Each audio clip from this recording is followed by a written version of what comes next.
ನಮಸ್ಕಾರ. ಸಮಸ್ತ ನಾಡಿನ ವೀಕ್ಷಕರಿಗೆ ಭೀಮಾ ಟಿವಿ ವಾಹಿನಿಗೆ ಸ್ವಾಗತ. ನಾನು ರಾಜೇಶ್ ತಾಸಪ್ನ. ಇವತ್ತು ಒಂದು ವಿಶೇಷವಾದ ಕಾರ್ಯಕ್ರಮವನ್ನ, ವಿಶೇಷವಾದ ವಿಷಯವನ್ನ ರಾಜ್ಯದ ಜನತೆ ಮುಂದೆ ಭೀಮಾ ಟಿವಿ ಪ್ರಸ್ತುತಪಡಿಸಲಿದೆ. ಆ ವಿಶೇಷವಾದ ವಿಷಯ ಏನಂದ್ರೆ, ಭಾರತ ಕಂಡಂತ ಶ್ರೇಷ್ಠ ಲೆಜೆಂಡರಿ ಪರ್ಸನಾಲಿಟೀಸ್, ದಂತಕಥೆಯಾಗಿ ಹೋಗಿರ್ತಕ್ಕಂಥ, ಸದಾ ಇನ್ಸ್ಪಿರೇಷನಲ್ ಆಗಿರ್ತಕ್ಕಂಥ, ಆದರ್ಶಮಯವಾದಂತ ಫೀಲಿಂಗ್ಸ್ ಅನ್ನ ಹೊಂದಿರತಕ್ಕಂಥ, ನ್ಯಾಷನಲಿಸಂ ಅಂದ್ರೆ ರಕ್ತದ ಕಣಗಳಲ್ಲಿ ಹರಿಯಬೇಕು, ಅದು ದೇಶ ಪ್ರೇಮ, ಅದರ ಇನ್ನೊಂದು ಮುಖ ಎಂದು ಕಣವರಿಸುತ್ತಿದ್ದ ಹಗಲಿರುಳು ಭಾರತ ಮಾತೆಯನ್ನ ಬ್ರಿಟಿಷ್ ದಾಸ್ಯದಿಂದ ಮುಕ್ತ ಮಾಡಬೇಕು, ಈ ದೇಶವನ್ನ ಪ್ರಪಂಚದಲ್ಲಿ ಅಡ್ವಾನ್ಸ್ಡ್ ಕಂಟ್ರಿ ಸ್ಥಾನಕ್ಕೆ ತೆಗೆದುಕೊಂಡು ಹೋಗಬೇಕು, ಭಾರತ ಮಾತೆಯ ಬಾವುಟವನ್ನ ಪ್ರಪಂಚದ ಎತ್ತರಕ್ಕೆ ಏರಿಸಬೇಕು ಎಂದು ಕಂಡಿರ್ತಕ್ಕಂಥ ಕಳಸಿನ ಸರ್ದಾರ, ನಮ್ಮ ದೇಶದ ಹೆಮ್ಮೆಯ ಪುತ್ರ, evergreen personality of Mother India Netaji Subhash Chandra Bose ಅವರು 1897 ಜನವರಿ 23ನೇ ತಾರೀಕಿನಂದು ಇವತ್ತಿನ ಒರಿಸ್ಸಾ ರಾಜ್ಯದಲ್ಲಿ ಕಟಕ್ ಜಿಲ್ಲೆಯಲ್ಲಿ ಹುಟ್ಟುತ್ತಾರೆ. ನೇತಾಜಿ ಸುಭಾಷ್ ಚಂದ್ರ ಬೋಸ್ ಟ್ರಸ್ಟಿನ ಅಧ್ಯಕ್ಷರಾಗಿ ಹಲವಾರು ದಶಕಗಳಿಂದ ಕಾರ್ಯನಿರ್ವಹಿಸುತ್ತಾ ನಮ್ಮ ಹಿತೈಷಿ GR ಶಿವಶಂಕರ್ ಅವರನ್ನ ಈ ಕಾರ್ಯಕ್ರಮಕ್ಕೆ ಸ್ವಾಗತ ಮಾಡ್ತಾ ಇದ್ದೀನಿ ಸರ್. ನಮಸ್ತೆ. ನೀವು ಸುಭಾಷ್ ಚಂದ್ರ ಬೋಸರ ಸಾಕಷ್ಟು ವಿಚಾರಗಳಿಂದ ಪ್ರಭಾವಿತರಾಗಿದ್ದೀರಿ, ವಿಶೇಷವಾಗಿ ನ್ಯಾಷನಲಿಸಂ. ಹೌದು. ಅದರ ಇನ್ನೊಂದು ಮುಖವೇ ದೇಶ ಪ್ರೇಮ. ಅದರ ಬಗ್ಗೆ ತಮ್ಮ ಒಂದು ಸಂದೇಶ ಸರ್. ಮೊದಲನೇದಾಗಿ ಕರ್ನಾಟಕ ಭೀಮಾ ಟಿವಿ ಜನಪರ ಧ್ವನಿ ಏನಿದೆ, ಅವರು ನೇತಾಜಿ ಸುಭಾಷ್ ಚಂದ್ರ ಬೋಸ್ ಬಗೆಗೆ ತಿಳ್ಕೋಬೇಕು ಅಂತ ಒಂದು ಪ್ರಯತ್ನ ಮಾಡಿರ್ತಕ್ಕದ್ರ ಬಗೆಗೆ ನಾನು ಅವರಿಗೆ ಅಭಿನಂದನೆಗಳನ್ನ ಸಲ್ಲಿಸ್ತೇನೆ. ಅದಲ್ಲದೆ ಇವತ್ತು ಕರ್ನಾಟಕದ ಜನತೆ, ದೇಶದ ಜನತೆಗೆ ನೇತಾಜಿ ಸುಭಾಷ್ ಚಂದ್ರ ಬೋಸರ 125ನೇ ದಿನ. ನೇತಾಜಿ ಅಭಿಮಾನಿಗಳಿಗೆ ನಾನು ಅವರಿಗೆ ಅಭಿನಂದನೆಗಳನ್ನು ಸಹ ಈ ಮೂಲಕ ತಿಳಿಸ್ತೇನೆ. ತಾವು ಭಾಳ ಅರ್ಥಗರ್ಭಿತವಾಗಿ ನೇತಾಜಿ ಸುಭಾಷ್ ಚಂದ್ರ ಬೋಸರ ವಿಚಾರಧಾರೆಗಳನ್ನ ಮಂಡಿಸ್ತ್ರಿ. ಒಂದು, ನೇತಾಜಿ ಸುಭಾಷ್ ಚಂದ್ರ ಬೋಸ್ನ ನಾನು ಕೇವಲ ಒಬ್ಬ ವ್ಯಕ್ತಿಯಾಗಿ ನೋಡ್ತಾ ಇಲ್ಲ, ಅವರೊಂದು ಶಕ್ತಿಯಾಗಿದ್ದಾರೆ. ನಮ್ಮ ದೇಶದೊಳಗಡೆ ನಾವು ಯಾರೂ ನೋಡಿಲ್ಲ, guiding light of youths of India. ಹೌದಲ್ಲದೆ ಇವತ್ತು ಯಾರೂ ಸಹ, ಈ ಹುಟ್ಟತಕ್ಕ ಮಗುನೂ ಸಹ ನೇತಾಜಿನ ಯಾರೂ ನೋಡಿಲ್ಲ. ಆದರೆ ನೇತಾಜಿಯ ಒಂದು ಭಾವಚಿತ್ರನ ಮುಂದೆ ಇಟ್ಟಾಗ ಯಾವ ಗುರುತ್ವಾಕರ್ಷಣೆ ಆಕರ್ಷಿಸ್ತದೆ ಅನ್ನೋದ್ರ ಬಗೆಗೆ ನನಗನ್ಸುತ್ತೆ, ನನಗೂ ಮಾತ್ರ ಅಲ್ಲ ಎಲ್ರಿಗೂ ಅದು ಅನುಭವ.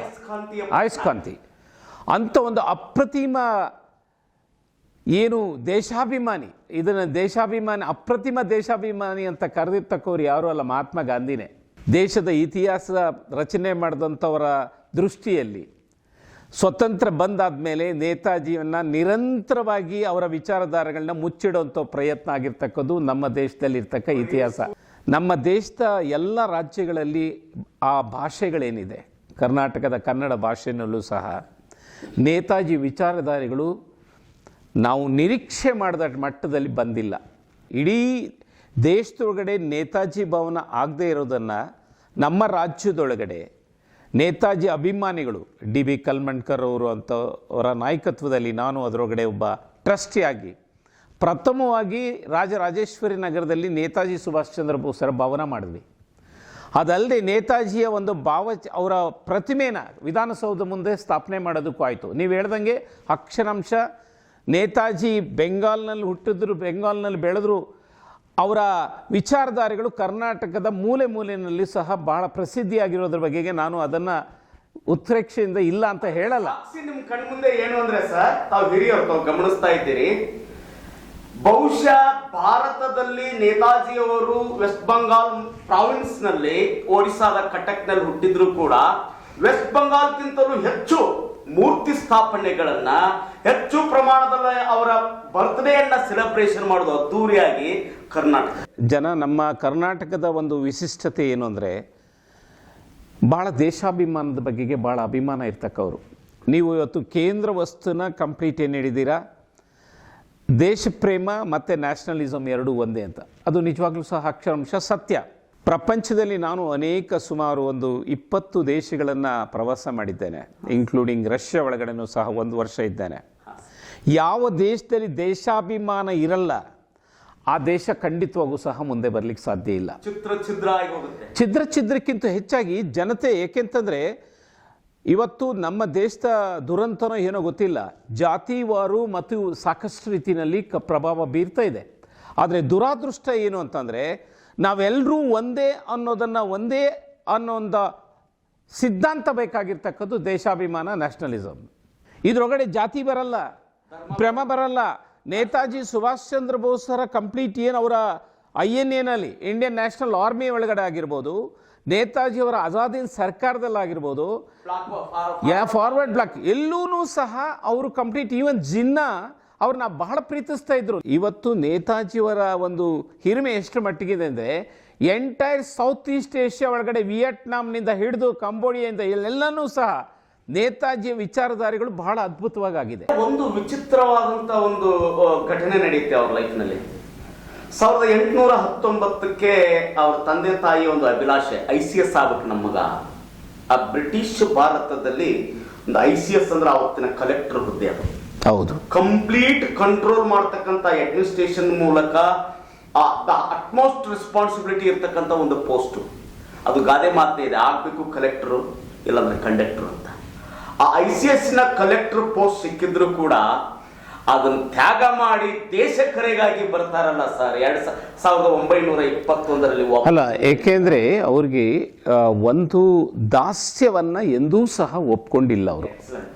ಆ ದಾಸ್ಯದ ವಿಚಾರಧಾರೆ ಬಂದಾಗ ಅವ್ರು ಏನು ಅವರ ಬಾಲ್ಯದಿಂದನೂ ಸಹ ಏನು ಆದಂಥ ಒಂದು ಬ್ರಿಟಿಷ್ನರಿಂದ ಆದಂಥ ಒಂದೊಂದು ಅನ್ಯಾಯಗಳನ್ನ ಒಂದು ಮಗು ಅವರು ಒಂದು ವಿದ್ಯಾಭ್ಯಾಸದಲ್ಲೇ ಕಂಡುಬಿಟ್ರು. ಅವರು ಭಾರತ ದೇಶದಲ್ಲಿ ಬ್ರಿಟಿಷರ ಸಾಮ್ರಾಜ್ಯಶಾಹಿ ಎಷ್ಟರ ಮಟ್ಟಿಗೆ ಅನ್ಯಾಯ ಮಾಡ್ತಾ ಇದೆ ಅಂತ ಆ ವಿಷಯದಲ್ಲಿ ಎಲ್ಲೂ ಸಹ ಕಾಂಪ್ರಮೈಸ್ ಆಗಲಿಲ್ಲ ಅವರು. ಬ್ರಿಟಿಷ್ನವರಲ್ಲಿ ಎಲ್ಲೂ ಕಾಂಪ್ರಮೈಸ್ ಆಗಿದ್ದಿದ್ರೆ ಅವ್ರಿಗೆ ಇವತ್ತೇನು ಗೊತ್ತಾ, ಭಾರತ ದೇಶದೊಳಗಡೆ ಅವ್ರನ್ನೇ ಪ್ರಧಾನಿ ಮಾಡ್ತಾ ಇದ್ರು. ಯಾಕೆ ಅವ್ರನ್ನ ಕಂಪ್ಲೀಟ್ ಮಾಡಲಿಲ್ಲ ಅಂತಂದರೆ INA ಕಟ್ಟಿ ಯಾವಾಗ ಬಿಸಿ ಕೊಟ್ಟರು ಬ್ರಿಟಿಷ್ನವ್ರಿಗೆ ಗೊತ್ತಾಯಿತು ಇವನ್ ನಾಳೆ ಇಟ್ಕೊಂಡ್ರೆ ಅಂದರೆ ನಮಗೆ ಡೇಂಜರ್ ಆಗ್ತದೆ ಅಂತ ಹೇಳಿ ಕಾಂಪ್ರಮೈಸ್ ಆಗ್ತಕ್ಕ ಗಾಂಧಿನ ನೆಹರೂನ ಇಟ್ಕೊಂಡು ಕಂಪ್ಲೀಟ್ ಅವರು ನೆಹರೂನ ಪ್ರೆಸಿಡೆಂಟ್ ಮಾಡಿದ್ರೆ ವಿನಃ ನೇತಾಜಿನ ಮಾಡಲಿಕ್ಕೆ ಹೋಗಲಿಲ್ಲ. ಅವ್ರು ಕೇವಲ ದೇಶ ಪ್ರೇಮ ಅಂತ ಅಲ್ಲ, ಅವ್ರ ವಿಷನ್ ಇತ್ತು.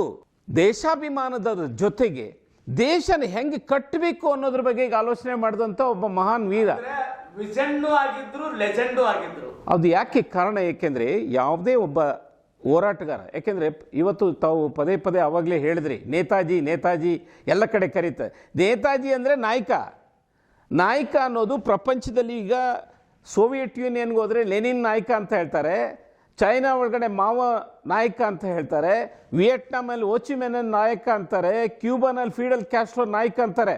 ನಮ್ಮ ದೇಶದಲ್ಲಿ ನಾಯಕ ಅನ್ನೋ ಒಂದು ಶಕ್ತಿ ಇದ್ದಂಥ ವ್ಯಕ್ತಿ ಅಂದರೆ ನೇತಾಜಿ ಸುಭಾಷ್ ಚಂದ್ರ ಬೋಸ್ ಮಾತ್ರ, ನ್ಯಾಚುರಲ್ ಆಗಿ.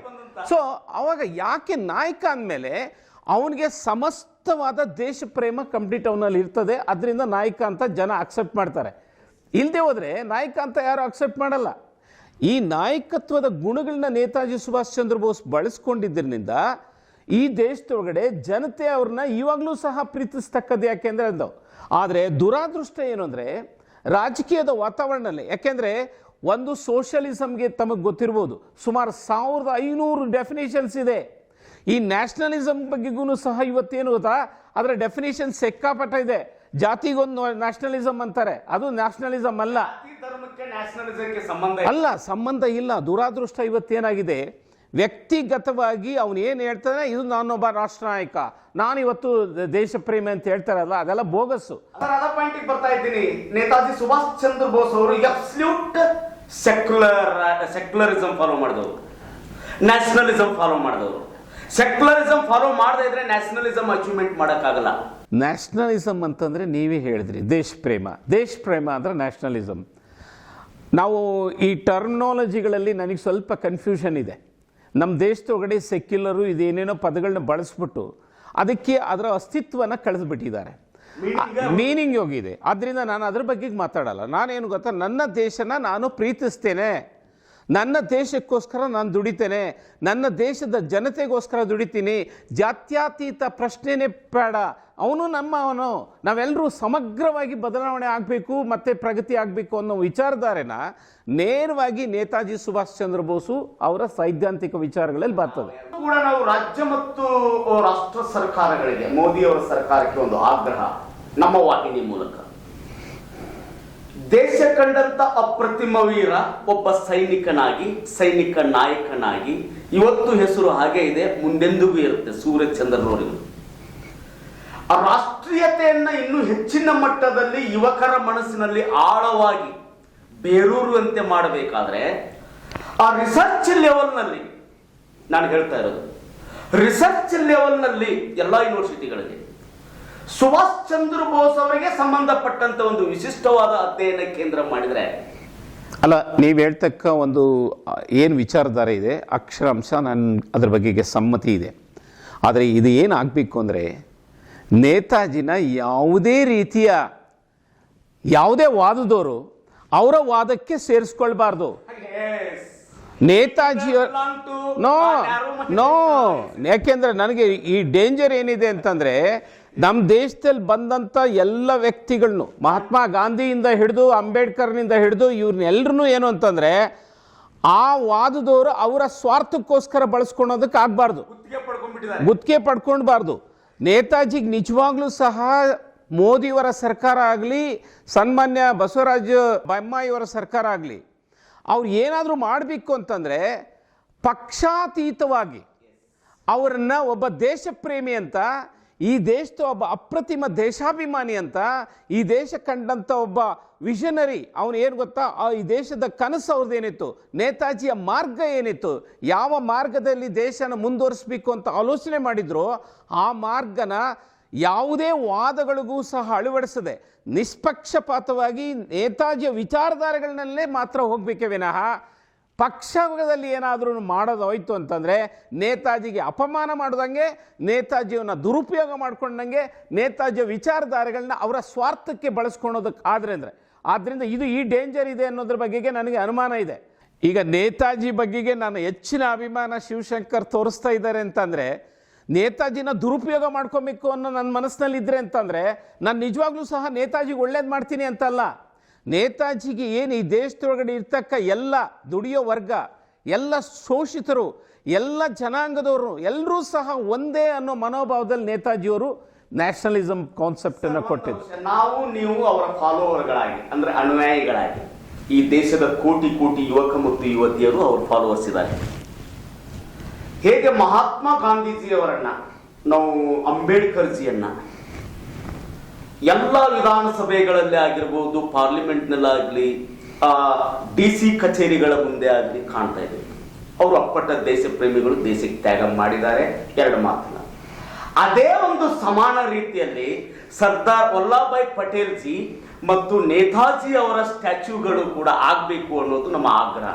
ಅಕ್ಷರಾಂಶ ಅದರ ಬಗೆಗೆ ನನ್ನ ಸಮ್ಮತಿ ಇದೆ.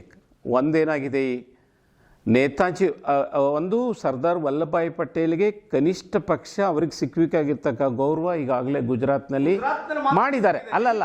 ಅಲ್ಲ ಆದರೂ ಸಹ ಅದನ್ನು ಪ್ರಚಾರ ಮಾಡುವಂಥ ಜವಾಬ್ದಾರಿ ಕೇಂದ್ರ ಸರ್ಕಾರದ್ದು. ನೇತಾಜಿ ಸುಭಾಷ್ ಚಂದ್ರ ಬೋಸ್ಗೆ ಏನು ಅಂತಂದರೆ, ಇನ್ನೂ ಸಹ ದೇಶದೊಳಗಡೆ ಆ ದೇಶ ಪ್ರೇಮಿಗೆ ಏನಾಯಿತು, ಯಾಕೆ ಸತ್ರು ಅನ್ನೋದನ್ನೇ ಒಂದು ಸಂಶಯ ಇರೋಂಥ ಒಂದು ಪರಿಸ್ಥಿತಿ ಇದೆ ಅಂತಂದರೆ, ಎಷ್ಟು ಮಟ್ಟಿಗೆ ನೇತಾಜಿಗೆ ಅಗೌರವಕ್ಕಿಂತ ಹೆಚ್ಚಾಗಿ ನೇತಾಜಿಗೆ ಮೋಸ ಆಗಿದೆ ಅನ್ನೋದು ನನ್ನ ವಿಚಾರ. BJPಯ ಹಿರಿಯ ಮುಖಂಡರಾಗಿರ್ತಕ್ಕ ಅಟಲ್ ಬಿಹಾರಿ ವಾಜಪೇಯಿ ಅವರು ಜಸ್ಟಿಸ್ ಮುಖರ್ಜೀಸ್ ಕಮಿಷನ್ನ ಮಾಡಿ ಸಮಗ್ರವಾಗಿ ತನಿಖೆ ಮಾಡಿಸಿ, ಹಿಂದೆ ಇದ್ದಂಥ ಕಾಂಗ್ರೆಸ್ ಸರ್ಕಾರದಲ್ಲಿ ಕಂಪ್ಲೀಟು 2 ವಾಲ್ಯೂಮನ್ನು ಮಾಡಿದಾಗ ಪಾರ್ಲಿಮೆಂಟ್ನಲ್ಲಿ ಚರ್ಚೆನೇ ಮಾಡಿಲ್ಲ. ಆ ವಾಲ್ಯೂಮನ್ನು 2 ವಾಲ್ಯೂಮನ್ನು ಕಂಪ್ಲೀಟು ಸಮಗ್ರವಾಗಿ ನೇತಾಜಿ ಸುಭಾಷ್ ಚಂದ್ರ ಬೋಸು ಯಾವ ದೇಶದಲ್ಲಿ ಹೋಗಿದ್ರು, ಏನು ಜಪಾನ್ನಲ್ಲಿರ್ತಕ್ಕ ರಂಕೋಜಿ ಟೆಂಪಲ್ನಲ್ಲಿರ್ತಕ್ಕ ಚಿತಾಭಸ್ಮ ಏನಿದೆ ಅದೆಷ್ಟು ಬೋಗಸ್ ಅನ್ನೋದ್ರ ಬಗೆಗೆ 2 ವಾಲ್ಯೂಮನ್ನು ತಗೊಂಡು ಬಂದು ಪಾರ್ಲಿಮೆಂಟ್ನಲ್ಲಿ ಚರ್ಚೆ ಮಾಡೋಕ್ಕಿಟ್ಟಾಗ ಯಾರೂ ಸಹ ಇನ್ಕ್ಲೂಡಿಂಗ್ BJPನೂ ಸಹ ಚರ್ಚೆ ಮಾಡಲಿಲ್ಲ. ಇದಕ್ಕೆ ಒಂದು ವಿಷಯವನ್ನು ನಾವು ನಿಮಗೆ ಕೇಳ್ತಾ ಇದ್ದೀವಿ, ಇದಕ್ಕೆ ತಮ್ಮ ನೇರವಾಗಿ ಸ್ಪಷ್ಟೀಕರಣ ಬೇಕು. ಏನಂದ್ರೆ, ಎಲ್ಲ ವಿಶ್ವವಿದ್ಯಾನಿಲಯಗಳಲ್ಲಿ ಭಾಷೆಗೆ ಸಂಬಂಧಪಟ್ಟಂತ ವಿಶ್ವವಿದ್ಯಾನಿಲಯಗಳು ಕೂಡ ಇದಾವೆ. ಒಂದು ಎಕ್ಸಾಂಪಲ್, ಹಂಪಿಯಲ್ಲಿ ಕನ್ನಡ ವಿಶ್ವವಿದ್ಯಾನಿಲಯ ಇದೆ, ರಾಮನಗರದಲ್ಲಿ ಸಂಸ್ಕೃತ ವಿಶ್ವವಿದ್ಯಾನಿಲಯ ಇದೆ. ಹೀಗೆ ಹಿಂದಿ ವಿಶ್ವವಿದ್ಯಾನಿಲಯ, ಬೆಂಗಾಲಿ ಎಲ್ಲ ವಿಶ್ವವಿದ್ಯಾನಿಲಯಗಳು ಮತ್ತು ಜನರಲ್ ಯೂನಿವರ್ಸಿಟಿಗಳು. ಜನರಲ್ ಯೂನಿವರ್ಸಿಟಿ ಅಂದರೆ Visvesvaraya technological university, Mysuru university, Bengaluru university, Karnataka university, Gulbarga university, ಕೇಂದ್ರೀಯ ವಿಶ್ವವಿದ್ಯಾನಿಲಯಗಳಲ್ಲಿ ಸರ್ದಾರ್ ವಲ್ಲಭಭಾಯಿ ಪಟೇಲರು, ಅತಿ ಮುಖ್ಯವಾಗಿ ಸರ್ದಾರ್ ವಲ್ಲಭಭಾಯಿ ಪಟೇಲರು, ನಮ್ಮ ನೇತಾಜಿಯವರು, ಮಹಾತ್ಮ ಗಾಂಧೀಜಿಯವರು, ಶಾಸ್ತ್ರಿಯವರು, ಇಂಥ ಶ್ರೇಷ್ಠ ನ್ಯಾಷನಲಿಸಂ ಹೊಂದಿರತಕ್ಕಂಥ ವ್ಯಕ್ತಿಗಳ ಪರಿಚಯ, ಆಳವಾದ ಅಧ್ಯಯನದ ಅವಶ್ಯಕತೆ ಇದೆ ನಮಗೆ. ಯಾಕೆಂದ್ರೆ ಅವರ ಸಿದ್ಧಾಂತ ಪೂರ್ಣ ಪ್ರಮಾಣದಲ್ಲಿ ನಮಗೆ ಗೊತ್ತಿಲ್ಲ. ಒಂದು ಉದಾಹರಣೆ, ಲೆನಿನ್ ಸಿದ್ಧಾಂತ ಆ ದೇಶದಲ್ಲಿ ಎಲ್ರಿಗೂ ಗೊತ್ತು, ಮಾರ್ಕ್ಸಿಸಂ ಅಂದ್ರೂ ಗೊತ್ತು, ಕಮ್ಯುನಿಸ್ಟ್ ಅಂದ್ರೂ ಗೊತ್ತು. ನಮ್ಮ ದೇಶದಲ್ಲಿ ನಮ್ಮ ಹಿರಿಯರ ಸಿದ್ಧಾಂತಗಳನ್ನ ಮರೆತು ಬಿಟ್ಟಿದ್ದೀವಿ ಅಥವಾ ಓದಿಲ್ಲ.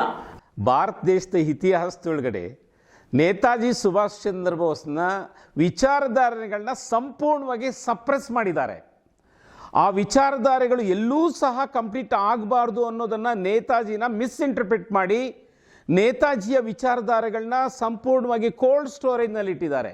ಯಾವ ಮಟ್ಟಕ್ಕೆ ಬಂದ್ಬಿಟ್ಟಿದ್ದೀವಿ ಅಂದರೆ, ನಾವು ಮಾನಸಿಕವಾಗಿ ಬ್ಯಾಂಕ್ರಪ್ಟ್, ನೈತಿಕವಾಗಿ ಹೆಂಗಾಗಿದ್ದೀವಿ ಅಂದರೆ, ಬಹುಶಃ ಸರ್ದಾರ್ ವಲ್ಲಭಭಾಯಿ ಪಟೇಲರು, ಶಾಸ್ತ್ರಿ ಅವರು, ನೇತಾಜಿ ಅವರು ಇವತ್ತಿನ ಕಾಲದಲ್ಲಿ ಎಲೆಕ್ಷನ್ಗೆ ಬಂದು ನಿಂತರು ಅವ್ರು ಗೆಲ್ತಾರೇನೋ ಅಂತ ಸಂಶಯ ನಮಗೆ ಬರುತ್ತೆ. ಯಾಕಂದರೆ ನಾವು ಎಲ್ಲೋ ಒಂದು ಕಡೆ ದಾರಿ ತಪ್ಪಿದ್ದೀವೇನೋ, ನೈತಿಕ ವಿಚಾರಗಳಲ್ಲಿ ನಾನು ಹೇಳ್ತೇನೆ, ನೈತಿಕ ಮೌಲ್ಯಗಳ ವಿಚಾರದಲ್ಲಿ ದಾರಿ ತಪ್ಪಿದ್ದೀವೇನೋ, ನ್ಯಾಷನಲಿಸಂ, ಪ್ಯಾಟ್ರಿಯಾಟಿಸಂ ಆ ವಿಷಯದಲ್ಲಿ ಪೂರ್ಣ ಪ್ರಮಾಣದಲ್ಲಿ ನಾವು ಅರಿತುಕೊಳ್ಳೋದ್ರಲ್ಲಿ ವಿಫಲರಾಗಿದ್ದೀವೇನೋ ಅಂತ ಅನಿಸ್ತಾ ಇದೆ ಸರ್. ಅದು ಮುಖ್ಯವಾಗಿ ಕಾರಣ ಏನು ಅಂದರೆ, ನಾಯಕ ಮುಂದೆ, ಏಕೆಂದರೆ ನಾಯಕ ಅನ್ನೋದು ಇಂಪಾರ್ಟೆಂಟು.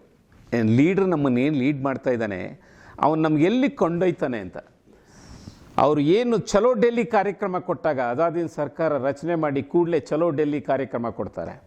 ಚಲೋ ಡೆಲ್ಲಿ ಅಂತ ಆ ಲಾಸ್ಟ್ನಲ್ಲಿ ಮೈರಾಂಗ್ ಅಂತ ಬಂದು ಕಂಪ್ಲೀಟ್ ಅವರು ಏನು ಮಣಿಪುರ್ ಇದರೊಳಗಡೆ ಬಾರ್ಡರ್ನಲ್ಲಿ ಎಂಟ್ರಿ ಆದಾಗ ಬ್ರಿಟಿಷ್ನವ್ರ ಆರ್ಮಿ ಭಾಳ ಸೊಫೆಸ್ಟಿಕೇಟೆಡ್ ಮೆಷನರಿ, ಕೊನೆಗೆ ಆಯಿತು. ಕೊನೆಗೆ ಆ ಒಂದು ಸ್ಟೇಜು ಸೋಲಂತೋ ಸ್ಟೇಜ್ ಇದ್ದಾಗ ಕೊನೆಗೆ ಒಂದು ಮಾತು ಹೇಳ್ತಾರೆ, ನೀವು INA ಆ ಸಾಂಗ್ಸ್ನಲ್ಲಿ ನೋಡಿದಾಗ ಗೊತ್ತಾಗ್ತದೆ.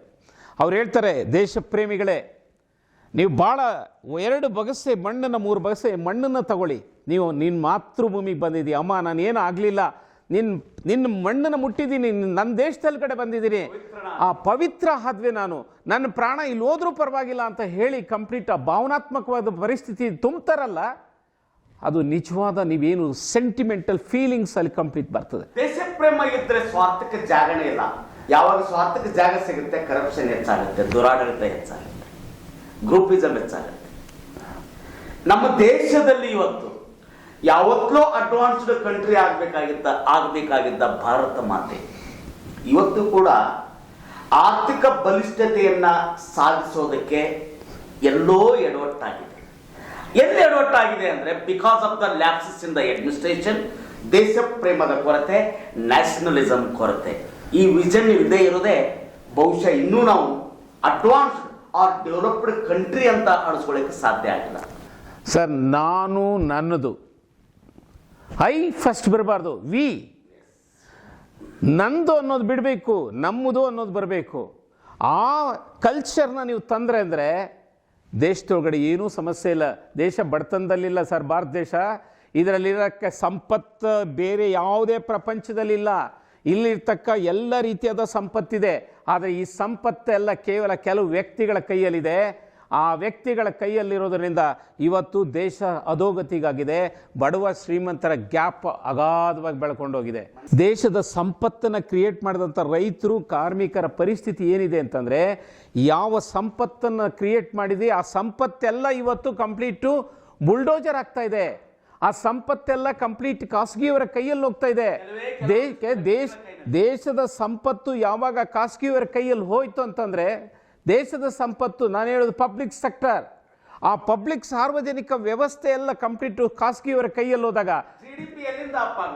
GDP ಅಪ್ ಮಾತ್ರ ಅಲ್ಲ, ದೇಶದಲ್ಲಿ ಬಡತನ, ಕಂಪ್ಲೀಟು ನಿರುದ್ಯೋಗ, ಎಲ್ಲ ಸಮಸ್ಯೆಗಳು ಜಾಸ್ತಿ ಆಗ್ತದೆ. ಯುವಕ ಮತ್ತು ಯುವತಿಯರು ನ್ಯಾಷನಲಿಸಂ ಸನ್ನೆಗೆ ಸಿಲುಕಿಲ್ಲ, ಪ್ಯಾಟ್ರಿಯಾಟಿಸಂ ಸನ್ನೆಗೆ ಸಿಲುಕಿಲ್ಲ, ನಮ್ಮ ದೇಶ ಅನ್ನುವಂಥ ಒಂದು ವಿಚಾರಧಾರೆಗೆ ಸಿಲುಕಿಲ್ಲ, ರಾಜಕೀಯ ಪಕ್ಷಗಳ ಸಮೂಹ ಸನ್ನೆಗೆ ಸಿಲುಕಿದ್ದಾರೆ. ನೀವು ಅಬ್ಸರ್ವ್ ಮಾಡಿ, ಎಲ್ಲರೂ ಡಿವೈಡ್ ಆಗಿ ಹೆಂಗ್ ಹೋಗಿದ್ದಾರೆ ಗೊತ್ತಾ? ಅಲ್ಲ, ಆದ್ರೆ ಮೊದಲು ಜಾತಿಯುತವಾಗಿ ಹಂಚೋದ್ರು, ನಂತರ ಧರ್ಮಾತೀತವಾಗಿ ಹಂಚೋದ್ರು, ಭಾಷಾಭಿಮಾನದಿಂದ ಹಂಚೋದ್ರು, ಈಗ ರಾಜಕೀಯ ಪಕ್ಷಗಳ ಫಾಲೋವರ್ಸ್ ಕಾರ್ಯಕರ್ತರು. ಆದರೆ ಒಂದೇನು ಗೊತ್ತಾ, ನಾನು ಎಂಗೆಲ್ಸ್ನ ಒಂದು ನೇಚರ್ ಆಫ್ ಡೈಲೆಕ್ಟಿಕ್ಸ್ ಅಂದರೆ ದ್ವಂದ್ವವಾದದ ಬಗೆಗೆ ನಂಬಿಕೆ ಇರ್ತಕ್ಕವನು. ಸೈನ್ಸ್ ಯಾವತ್ತೂ ಸಹ ಕಾಂಟ್ರಡಕ್ಷನ್ ಇದ್ದೇ ಇರ್ತದೆ, ದ್ವಂದ್ವ ಇದ್ದೇ ಇರ್ತದೆ. ಇವತ್ತು ಈ ದ್ವಂದ್ವ ಏನು ಅಂದರೆ, ಈ ವಿಚಾರಧಾರೆಗಳು ನೀವು ಹೇಳ್ದಂಗೆ ಈಗ ಕಂಪ್ಲೀಟು ಪ್ರಚಲಿತವಾಗಿ ಕಂಪ್ಲೀಟು ದೇಶದಲ್ಲಿ ಆಲೋಚನೆ ಮಾಡ್ತಕ್ಕ ಯುವಶಕ್ತಿ ಬಂದಿದೆ.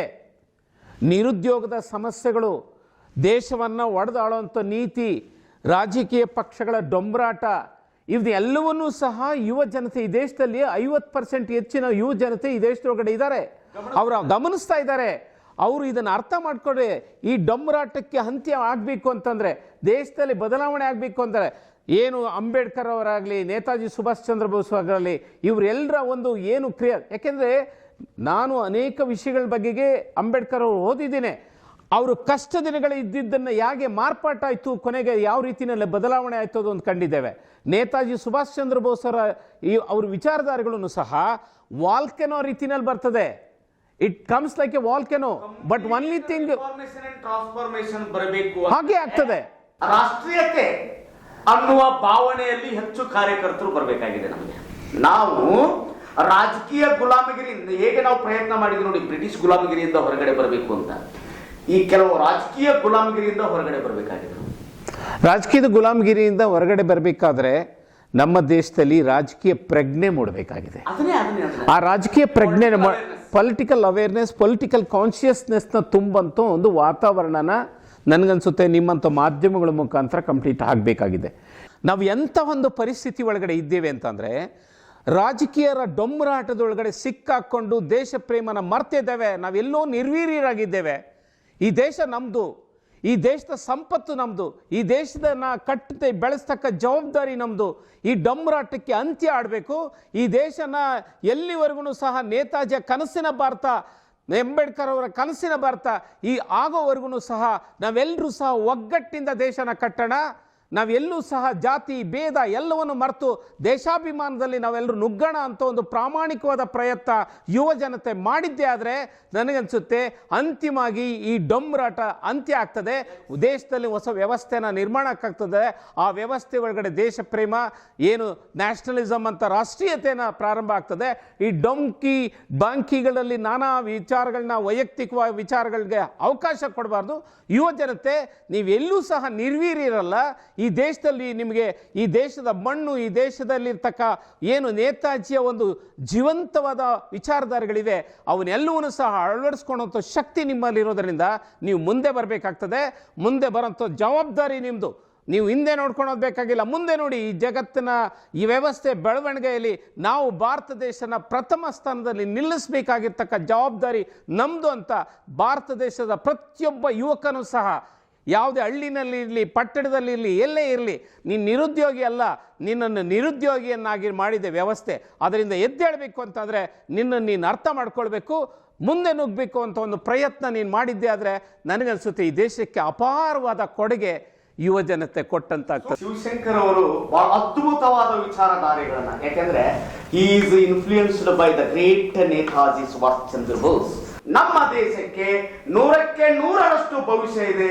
ಭಾರತ ಮಾತೆ ಪ್ರಪಂಚದಾದ್ಯಂತ ಅಡ್ವಾನ್ಸ್ಡ್ ಕಂಟ್ರಿ ಅಂದ್ರೆ ಮುಂದುವರೆದ ದೇಶ ಎನ್ನಿಸಿಕೊಳ್ಳುವುದರಲ್ಲಿ ಯಶಸ್ವಿ ಆಗುತ್ತೆ ಎನ್ನುವ ತಮ್ಮ ವಿಚಾರವನ್ನ, ತಮ್ಮ ಸಿದ್ಧಾಂತವನ್ನ ಸ್ಪಷ್ಟವಾಗಿ ನಮ್ಮ ಭೀಮಾ ಟಿವಿ ವಾಹಿನಿಯ ಮೂಲಕ ಇಡೀ ನಮ್ಮ ನಾಡಿನ ದೇಶದ ಜನತೆಯೊಂದಿಗೆ ಹಂಚಿಕೊಂಡಿರ್ತಕ್ಕಂಥ ಶಿವಶಂಕರ್ ಸರ್ಗೆ ನಮ್ಮ ವಾಹಿನಿಯ ನಮಸ್ತೆ ಸರ್. ನಮಸ್ತೆ.